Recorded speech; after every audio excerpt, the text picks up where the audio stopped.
está começando o Em Debate, programa que traz à pauta discussões sobre diversos assuntos da atualidade. E hoje vamos falar sobre adoção. Uma de nossas convidadas é a promotora da Infância e Juventude da comarca de Bagé, Marlise Oliveira. Do outro lado, temos a integrante do Grupo de Apoio à Adoção em Bagé, Renata Lindemann. Em 2016, foram adotadas 1.226 crianças e adolescentes em todo o país por meio do Cadastro Nacional de Adoção, o CNA. Os estados com maior número de adoções foram Paraná, São Paulo, Rio Grande do Sul, Pernambuco e Minas Gerais. Atualmente, há 7.158 crianças aptas à adoção e 38 mil interessados em adotar. Recentemente, foi atualizada a legislação para a adoção. A mudança deve reduzir os prazos. Atualmente, qual é a situação em Bagé? Quantas pessoas estão na fila e quantas crianças estão disponíveis, mais ou menos, promotora? Olha, na verdade, em relação às crianças, nós temos uma grande aceitação, né, das adoções que ocorrem. Então, a maioria das adoções, né, que estão ocorrendo nos últimos anos, elas foram positivas, né, elas obtiveram êxito. Razão pela qual nós temos um número muito baixo de crianças, né, que estão em situação, né, habilitadas para adoção neste momento. Nós temos o caso de 2 crianças no momento em situação de possibilidade de adoção, né, e que por não terem havido interessados, né, em razão das peculiaridades, né, do perfil dessa criança, este é o motivo pelo qual elas ainda estão acolhidas. Uhum. E qual é o principal problema enfrentado pelos futuros pais? Principalmente, ou os que vocês conhecem a realidade, né, os que participam do GAB, Renata? Então, vários são os problemas. Num primeiro momento, aproveitando a colocação da doutora, né, é importante colocar que o grupo, ao se organizar, ele também recebe pessoas que ainda não preencheram esse cadastro, né? Então, a gente entende que a gente começa a ser pai desde o momento que a gente concebe esse perfil de criança ou de adolescente, né? Então, quando essa criança chega, um dos primeiros problemas é essa aceitação, trabalhar as questões da própria infância e da adolescência dentro do contexto familiar, porque muitas vezes a gente faz um estereótipo de criança perfeita, de que não vai ter nenhum atrito, e na realidade até esse par ou essas crianças, quando for mais de uma, se encaixar nesse contexto familiar, pode demorar e ter algumas adversidades, né, que são normais da convivência humana. Sim. E assim, complementando o que a Renata disse, a gente tem que levar em conta que essa criança ou esse adolescente que é inserido nessa nova família, ele traz uma série de vivências, né? E uma série de traumas e situações de sofrimento, né? Que justamente foram, né, as razões pelas quais acabaram sendo acolhidos. Então, eu acho que é também uma grande, né, este é um grande desafio para esses pais, para esses adotantes, né, saber lidar com uma criança que a gente fala que já vem com uma bagagem, né? E também seria interessante acrescentar é que essa bagagem vem com a criança e muitas vezes os pais que acolhem essa criança desconhecem. Né? Porque como um processo corre em segredo de justiça, a gente não tem acesso a essa parte que não nos cabe, mas nos cabe saber o histórico dessa criança. Por exemplo, problemas de aprendizagem é uma coisa que a gente pode pontuar como característico de um dos enfrentamentos que se tem no contexto da adoção, né? Então, é inevitável ter que lidar com isso. E como lida se tu não sabe a história pregressa, né? Se é um caso de desnutrição, se tem um problema que não foi diagnosticado no processo da primeira infância. Então, são questões que a gente tem abordado. Por que a espera ainda é tão longa, promotora? Olha, na verdade, a espera em relação às pessoas que estão habilitadas para adoção, ela é inerente muitas vezes ao perfil, né, de crianças escolhidos por essa pessoa, né? Porque a maioria das pessoas que se habilitam, que se interessam por adotar uma criança, um adolescente, eles acabam optando por crianças ainda bebês, né? Então, na verdade, a gente sabe que este não é o perfil, né, de crianças e adolescentes que que estão mais frequentemente aptos à adoção, né? São situações excepcionais em que nós temos crianças, né, nos primeiros meses de vida ou na primeira infância que está disponível a ser adotada. Então, um dos motivos da espera dessas pessoas é a restrição, né, do perfil da criança procurada. E em relação às crianças, né, a espera dentro de um acolhimento, ela é inerente a todo o processo judicial que está por trás disso, né? Porque antes de se encaminhar uma criança para adoção, a gente, né, o juiz, o Ministério Público, ele só decide isso com base num processo que tem uma longa tramitação, que é necessário uma destituição do poder familiar, né, onde vai ser comprovado que esses pais biológicos não têm efetivamente condições, né, de exercer o poder familiar.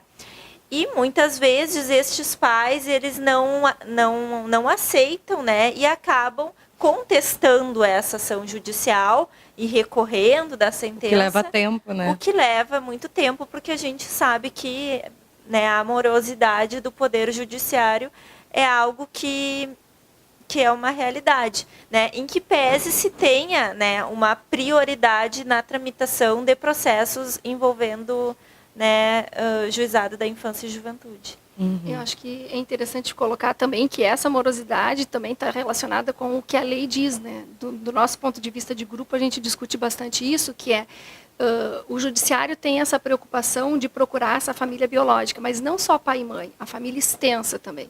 Então é feito uma busca incessante por essa família extensa que sequer, muitas vezes, teve algum vínculo afetivo com essa criança. Né? Então eu acho que é um desgaste tremendo para que isso aconteça, e a criança, enquanto isso, está crescendo. Quando não há essa solicitação dos pais de terem a guarda da criança. Mas muitas vezes talvez seja pela segurança, assim, de não colocar uma criança em uma família, ela é adotada, aquela família queria muito adotar aquela criança também queria uma família, mas aí a família de origem surge algum parente que pode buscar a guarda, pedir a guarda, enfim. Na verdade, no momento em que a criança ela é encaminhada para adoção, existe uma decisão que já transitou em julgado e não existe mais a possibilidade de haver uma reversão para a família natural, né? Mas o que eu acho que é importante, assim, da gente observar, que enquanto, né, do ponto de vista de nós, operadores do direito que lidamos com a questão, tanto o Poder Judiciário quanto o Ministério Público, a gente tenta fazer o equilíbrio da balança. De um lado, pensando na garantia dos direitos daquela criança, né, que está crescendo dentro de uma casa de acolhimento e não de um lar familiar, e de outro também o direito daquela família em ter essa criança junto de si, né? Porque a gente se depara muitas vezes com situações de famílias que têm uma questão grande de vulnerabilidade social, mas que na verdade têm o afeto para ofertar para essa criança, né? Então tem os dois lados da moeda e o nosso, né, a nossa grande dificuldade, o nosso grande desafio é tentar saber até que ponto nós podemos ir com essa busca, né? Até que ponto isso é benéfico para essa criança que está, né, no acolhimento. E como é que os futuros pais lidam com as questões de seleção, Renata? Assim, a escolha de seleção de perfil. Assim. Em geral, o grupo discute muito essa questão, até considerando o dado que a doutora falou, né, que o perfil dos pais é que restringe muito a questão do tempo. Sempre que nos procuram para conversar, ou no grupo presencial, ou no WhatsApp, né, a gente sempre diz, né, esse perfil é muito característico do pretendente, a gente não tem o objetivo de mudar, mas o objetivo de problematizar a questão dessa escolha, né? Será mesmo que eu aceito somente um bebê? O que eu levo quando eu faço isso? Eu tenho que tomar consciência que eu vou ter um tempo de espera muito grande, e esse tempo para a criança é grande, mas para mim também. Talvez 10 anos eu não vou ser mais a mesma, talvez eu não teria mais essa expectativa daqui a 10 anos, não teria esse fôlego, né, com o bebê. Então, o que a gente conversa muito é justamente sobre isso, a preparação dos pretendentes nesse perfil, não só da idade, mas da restrição do sexo, da questão da etnia, do lugar da onde vem essa criança, que não necessariamente é da cidade que residem. Né? Complementando, assim, a gente sabe que a adoção tardia, né, como a gente chama quando a situação dessas crianças e adolescentes que já estão, né, numa idade mais avançada, né, a partir de 7, 8 anos, já é uma idade em que os pretendentes, né, já não têm mais tanto interesse. Então, enquanto grupo de adoção, acho que é importante também o papel que eles se desenvolvem, né, no sentido de dialogar a respeito dessa escolha, né, do perfil, né, para mostrar também o lado positivo, né, e o quanto pode dar certo uma adoção tardia, né, e o quanto essa adoção tardia pode ser, né, a salvação, né, de uma criança que está sem família e que está lá no abrigo, né, pedindo todos os dias a Deus para dar, né, para receber essa família tão esperada. E o que é avaliado pelos profissionais da infância que avaliam a família interessada? Quais são os pontos que a gente pode dizer que são avaliados para uma família estar apta para adoção? Existem alguns requisitos legais, né? São exigida certidão negativa, né? Envolvimento em processo criminal, aptidão física, mental, também é avaliada, né? E, de modo geral, se faz uma avaliação psicossocial, né? Que é uma avaliação que engloba tanto a questão social quanto a avaliação psicológica dessas pessoas. E precisa, de fato, ser uma família, por exemplo, uma mulher solteira, né? Uma pessoa que não é casada, ela pode estar apta à adoção? Sim, com certeza. Não existe, a lei não restringe, né, o conceito de família. Hoje nós temos um conceito de família bastante amplo e não aquele formado apenas, né, por um casal de homem e mulher. Então existe a possibilidade também de adoção por casais homoafetivos ou por pessoas solteiras, enfim, não se restringe, né? A análise que vai acontecer para ser possível ou não a habilitação dessa pessoa é uma análise casuística, né, da situação individual de cada requerente. Sim. E de que forma o grupo de apoio colabora para esse momento de espera, Renata? Essa angústia de... É um momento de muita expectativa sempre, né? Quando a gente chega a ter no grupo pessoas que ainda nem preencheram o formulário, né? Que vão maturando esse processo. A gente sempre diz, pensa, matura, gesta antes de fazer o X lá naquele formulário que tem no fórum, porque é uma escolha que a gente faz e com muitas dúvidas muitas vezes. Então a gente tem que ter consciência de que aquela escolha é uma escolha que vai mexer com a vida de alguma criança, um adolescente ou até mais de um, né? Então essa espera sempre é compartilhada, a gente compartilha no grupo histórias de vidas da gente, como a gente chegou a um perfil, como a gente obteve os filhos, como tem sido essa espera para cada um dos pretendentes, sejam eles casais, solteiros ou casais homoafetivos, se for o caso, né?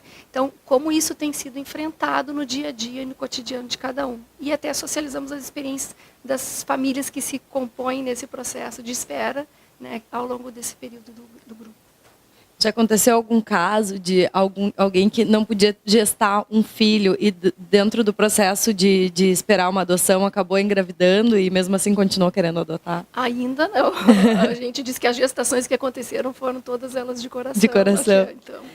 E quando há irmãos, eles obrigatoriamente têm que ser adotados juntos? Como é que a justiça lida com essa questão? Quando são irmãos que já conviveram, né, no âmbito da sua família, né, ou seja, que são irmãos que têm um vínculo formado desde da origem familiar, sim, nesse caso se dá, né, a preponderância para a manutenção desses irmãos numa mesma família. Situação diversa, por exemplo, de irmãos apenas com laços consanguíneos, né, mas que nunca vieram a conviver, né? Por exemplo, uma mãe que tem tem um primeiro filho, este filho é acolhido e depois, passado alguns anos, ela acaba gerando uma nova criança. Então, essas crianças, por elas nunca terem tido algum vínculo, não necessariamente, né, não há necessidade de que elas fiquem na mesma família. Renata, tu convive com vários pais ou futuros pais de crianças adotadas. Para o que essas famílias que entram nessa busca precisam estar preparadas? Eu também sou mãe adotiva, né? Então é bom dizer que a busca e a preparação acontece concomitante com quem nos procura, e a nossa história também é uma história que vai sendo ressignificada nesse grupo. Então a gente sempre diz que é importante ter consciência das faixas etárias, o que se espera de uma criança na primeira infância, na segunda infância, na adolescência, e se eu estou preparado para receber uma criança nesse perfil, né? Então se questiona também casos de crianças portadoras de algumas doenças, né, que quando a gente preenche lá o cadastro, a gente aceita ou não com soro positivo, né? Então, essas questões são questionadas por alguns e problematizadas e discutidas no âmbito do grupo. Então, a gente diz que essa preparação é muito individual. Então, a gente troca experiências e, ao mesmo tempo, sinaliza referências que a gente lê, pessoas que a gente escuta, convida também pessoas de fora para compartilhar um pouco dessa experiência de preparação de grupos, de preparação de pessoas. Uma questão que tem vindo muito à tona sobre essa questão da preparação como colaboradora para uma mudança de perfil é a questão do apadrinhamento afetivo, que tem sido cogitado, né, na nova lei, que eu não sei se foi aprovada recentemente.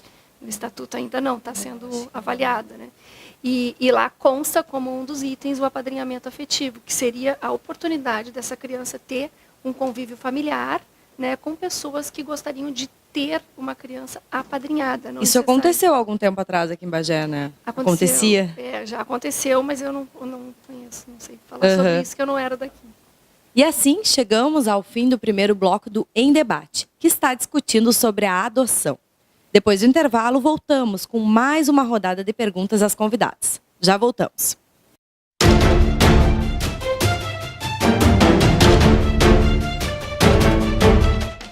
O Em Debate traz à pauta a adoção. E por que as crianças permanecem tanto tempo nos abrigos, promotor? E por que nem todas as crianças estão habilitadas para serem adotadas? Eu acho que é discutível, né, se afirmar que as crianças ficam muito tempo nos abrigos. Eu acho que não é algo que a gente pode dizer que acontece de modo geral, né? Cada situação, ela é única. Existem crianças que inclusive, esse período de acolhimento, ele é bastante curto, né? Porque ocorre o acolhimento e daqui a pouco, no meio do processo, aparece algum familiar que tem condições e então essa criança, ela passa para a guarda desse familiar. Então, as crianças que acabam ficando mais tempo são aquelas que estão em processo de destituição do poder familiar e que as famílias, né, de origem, como eu já tinha falado antes, acabam contestando este processo, né, o que gera uma sentença, o que gera um recurso, e aí nós temos que lidar com essa morosidade processual. E por que nem todas as que estão lá estão aptas a serem adotadas? Justamente porque são crianças em que a gente ainda visualiza uma possibilidade de reintegração ao núcleo familiar de origem, né? Seja através da reestruturação da própria família, né, dos pais, enfim, ou através, né, da concessão da guarda para um familiar próximo, um avô, um tio, né? Então, que eu poderia dizer que são as situações majoritárias, né? Por isso que nós temos poucas crianças encaminhadas para adoção, porque a maioria a gente consegue, né, fazer uma reversão deste quadro de vulnerabilidade. E pode acontecer a situação de algum pai escolher uma criança, por exemplo, vou a um abrigo, me encanto por uma criança que está apta à adoção, e eu querer adotar aquela criança específica, ou isso não é possível? Não, essa situação ela é absolutamente vedada pela lei, né, onde justamente se criou um processo legal de habilitação para adoção para se evitar o que antigamente se chamava adoção à brasileira, né, que é aquela coisa de uma pessoa que tem um filho e não tem interesse em ficar com ele, doa ele, né, ou até mesmo através do pagamento do dinheiro para outra pessoa. Então, a lei, ela exige a observância da listagem do cadastro de pessoas habilitadas, né, justamente para haver uma equidade nesse processo. E como é que é trabalhada a questão da adoção tardia, Renata? Isso é bem interessante. A gente vai ter até a oportunidade agora em dezembro, com a presença da Rosi Prigol, que é presidente da ONG Instituto Amigos de Luca, que vai estar falando um pouquinho sobre adoção tardia e busca ativa, né? Tu me pergunta da busca ativa? ou da Da adoção tardia. Adoção tardia, né? Então, Mas se quiseres, pode explicar da buscativa também. Essa questão da adoção tardia, até há pouco tempo se falava que eram crianças com mais do que 5 anos, né? Hoje já se fala de 7 para cima, porque já vem mudando um pouquinho o perfil dos pretendentes à adoção. Então, busca-se nessas discussões, né, mostrar casos reais de adoção tardia, né? A gente tem materiais muito interessantes de grupos do Rio Grande do Sul que conseguem achar a família para essas crianças com maior idade ou que não tem o perfil tão desejado assim, né? Então, se tenta mostrar a realidade que existe, que é um pouco o que a Marlise diz, que é o fato de socializar as experiências e as adoções que a gente tem feito no grupo possibilita a visualização de uma mudança de perfil. Não é uma exigência, mas é uma maturação, né? E a questão da buscativa que tu me explicava antes da gente começar a gravação do programa? Então, a buscativa é um processo que acontece com crianças inadotáveis ou que tem um perfil que ninguém, entre aspas, deseja. Então, não é o grupo que faz, são poucas pessoas no Brasil que têm esse reconhecimento via judiciário. Então, as crianças daquela comarca que não foram adotadas na sua região, foi-se esgotadas as chances de adoção, se encontra via grupos organizados, como é que eu posso dizer, reconhecidos pela ANGAD e pelo judiciário de determinadas comarcas, que vão verificar um perfil para aquelas crianças. Então, de repente, tem alguém que aceita adolescente, mas aceita até 12 anos, e eu tenho um adolescente de 13. Então, se consulta essa possibilidade de alteração do cadastro. Mas tem que estar habilitado no cadastro nacional. A fila de adoção, como é que ela funciona? Ela é por cidade, por comarca, ou, de repente, eu posso adotar de qualquer outro lugar? Como é que é? A partir do momento em que a pessoa ela é habilitada para adoção, ela é incluída num cadastro nacional de adoção. Mas no momento em que uma criança ela é apta para ser adotada, primeiramente, né, se verifica a existência de pessoas habilitadas, interessadas naquele perfil, naquela comarca. Então, resumindo, nós temos sim um cadastro nacional de adoção, mas primeiramente esta busca é feita, né, dentro das pessoas habilitadas na comarca. Também existe a possibilidade de adoção internacional, né, o Estatuto da Criança ele prevê essa possibilidade. Então, também é possível que um casal estrangeiro venha adotar uma criança brasileira. E para concluir, na visão de vocês, o que melhoraria o sistema de busca, já que existem tantas pessoas interessadas? Não sei quem quer começar. Eu acho que a Renata poderia responder, porque o grupo, né, ele tem assim, um maior domínio sobre o assunto da busca ativa. Eu acho que a questão da busca pelas crianças, ela tem muito relacionado com a questão do perfil que a Marlise colocou no início, né? Então, essa busca por um filho, muitas vezes, não passa pela cabeça de um pretendente pensar esse perfil, né? Que crianças são reais. A gente sabe de um número recente publicado pela, eu não vou lembrar agora, acho que é Brasil Sul, a empresa, que diz que 91% das crianças que estão para adoção, desse número que tu abriu o programa nos dizendo, elas são de 7 a 17%, de 7 a 17 anos, enquanto que as crianças, o perfil dos pretendentes, 92% quer crianças até 6 anos. Então, aí começa por isso que a conta problema, não fecha. Não fecha. E a questão da busca por essa família, essa consolidação da família, ela se dá por essa maturidade do casal de eu fecho o meu perfil porque eu tenho certeza que eu estou esperando um filho recém-nascido ou uma criança da primeira infância, né? Ou eu estou aberto a uma experiência diferente com crianças maiores, porque eu estou preparada para essa experiência. E acontece no grupo das pessoas mudarem, assim, depois de uma conversa chegar, eu quero um bebê com aquela ideia fechada e daqui a pouco já está aceitando que para virar mãe basta um filho, né? Então, assim, ó, acontece muito, e isso aconteceu até comigo e com o meu esposo, de escutar histórias reais, né, de pessoas que adotaram um adolescente com 16 e a adoção se concretizou aos 18, por exemplo. Porque visualizar histórias reais acontecendo com sucesso, com problemas que se tem na adolescência ou na infância, eles nos fortalecem na nossa tomada de decisão. Então, já aconteceu, recentemente a gente tem uma mãe que foi mãe há poucos dias, né, que está vivendo a experiência de ter uma família completa faz 10 dias. Né? Então, isso mudou o perfil dela por ter escutado histórias. E de reais, né? Eu só gostaria de voltar ao assunto da questão do apadrinhamento afetivo, que eu acho que é importante a gente esclarecer. Né? O apadrinhamento afetivo, na verdade, ele não é destinado para todas as crianças, né, que estão acolhidas. A ideia desse projeto é focar naquelas crianças em que existe uma possibilidade mais baixa de virem a ser de serem adotadas, né? Então, por exemplo, adolescentes que estejam acolhidos, né? E essa família acolhedora, ela seria, na verdade, alguém que seria um referencial para este adolescente, né? Um adolescente que, por exemplo, não tem, né, muita possibilidade de vir a ser adotado, ele vai ver naquela família acolhedora um vínculo de afeto, né, para ajudá-lo nesse processo e futuramente numa maioridade.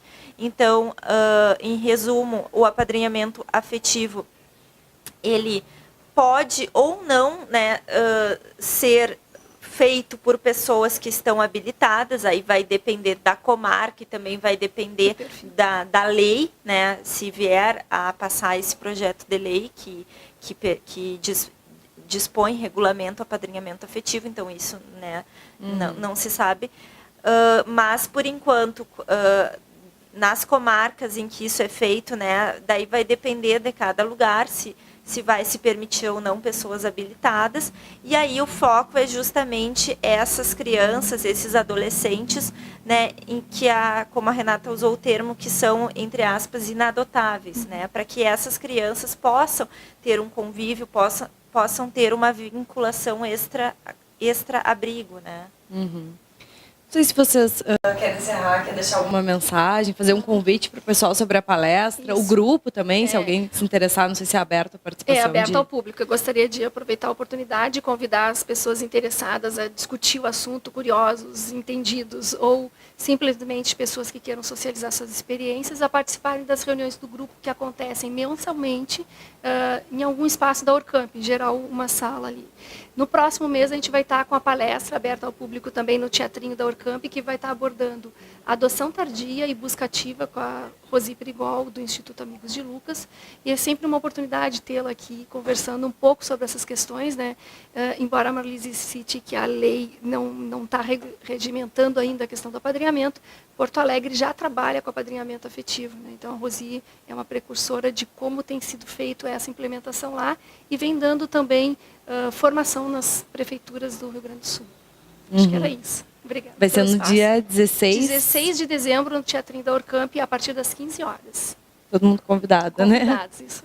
Não sei se a senhora quer deixar algum recado também, promotora, para essas pessoas, né, que estão nessa busca e nessa angústia, e porque a justiça está trabalhando para que as coisas aconteçam da melhor forma, né? Tanto para as crianças que buscam uma família, quanto para as famílias que buscam um filho. Com certeza.